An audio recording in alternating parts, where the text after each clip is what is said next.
نے امیر شام کی بیعت کر لی. امیر شام نے اپنی زندگی میں یزید کی خلافت کے لیے کام شروع کر دیا. اس نے ایسے اقدامات کیے تاکہ لوگ یزید کی خلافت کو قبول کر لیں.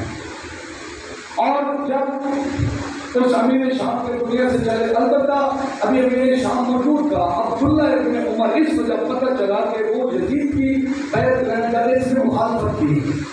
عبداللہ ابن عمر نے یزید کی بیعت اور اس کے ولی عہد اور خلیفہ ہونے کی مخالفت کی.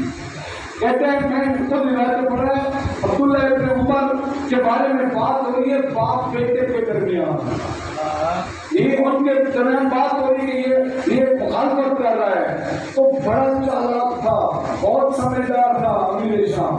اس نے جملہ کہا کہ فاما عبداللہ ابن عمر فهو معك فعلمه ولا تدعه. کہا کہ مجھے میں سن رہا ہوں مخالفت کر رہا ہے لیکن مجھے پتہ ہے دل سے ہے میرے ساتھ. اس کا دل میرے ساتھ ہے، لہذا اس کو اپنے آپ سے دور نہ کرو، اس کو قریب رکھو، کوئی مسئلہ.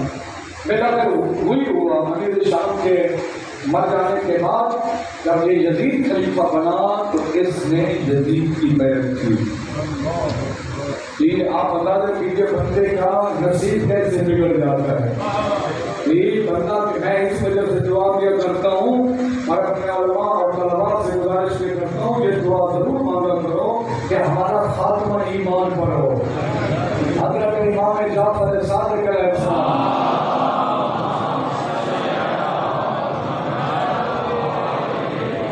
مولا فرماتے ہیں کہ بہت سارے لوگ ہوتے ہیں زندگی اچھی گزرتی ہے ایمان پہ، لیکن آخر میں کوئی ایسا کام کر جاتے ہیں وہ کافر یا مشرک ہو کر بنتے ہیں.